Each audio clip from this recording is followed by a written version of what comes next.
So today we're doing a deep dive into an idea that really goes against everything we're told about being seen and staying connected. It really does. We're talking about the art of disappearing. And just to be clear, this isn't about, running away from your life. It's more of a strategic retreat, going into monk mode. Exactly. The core idea is simple, almost like physics.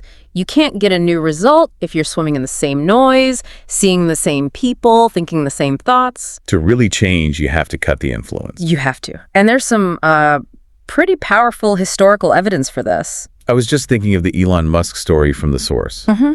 After PayPal, you'd think you'd be everywhere. Right. Doing a victory lap. But he did the opposite. You just vanished. Vanished into a room with a pile of aerospace textbooks. He didn't tweet his progress. He just did the work. And then SpaceX seems to come out of nowhere. From that silence, yeah. And it's not just him. Think about Steve Jobs after he was fired from Apple. He didn't go on a media tour to fight the board. No, he went dark.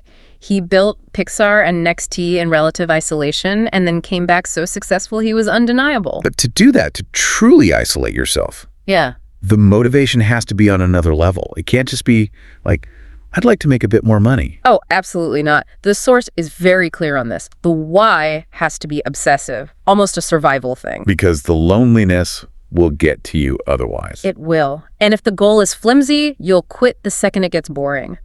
You need a target so powerful that staying where you are feels more painful than the solitude. Okay, so let's say you have that target. The first move is the disconnect. And this is the part that feels a little controversial to me. I get that. It feels a bit sneaky. Yeah.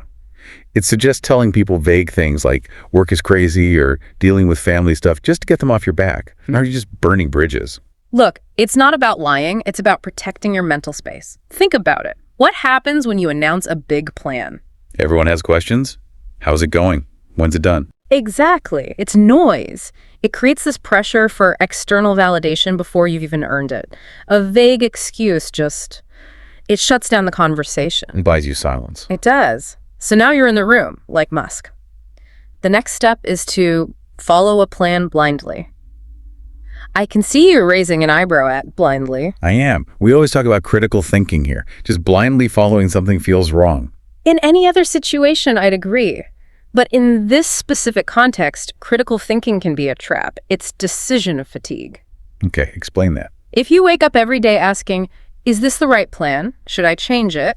You're burning energy on deciding instead of doing. So you outsource the strategy. You find a mentor or a book or a proven system, and you just commit. For the sprint, yes. You surrender to the plan so you can pour 100% of your energy into the execution. And that execution, It's not a 9 to 5. The source calls this a season of imbalance. And that's probably the hardest pill to swallow for most of us. We're all chasing work-life balance. But this framework argues that balance gives you average results. Right. If you want an extraordinary result, you need a short-term, all-out war. For 30, 60, 90 days, your life is completely lopsided. Everything feeds that one goal. It's a sprint, not a marathon lifestyle. So the sprint ends, you've done the work, now it's time for the reappear. This is where you drop the big Instagram post, right? You would think so, but no. And this is the twist. There is no announcement. Wait, really? You don't tell anyone what you've been doing? You let the results do the talking. The whole philosophy is that the transformation is more powerful because you didn't broadcast it. In a world where if you didn't post it, it didn't happen. This says it happened because you didn't post it.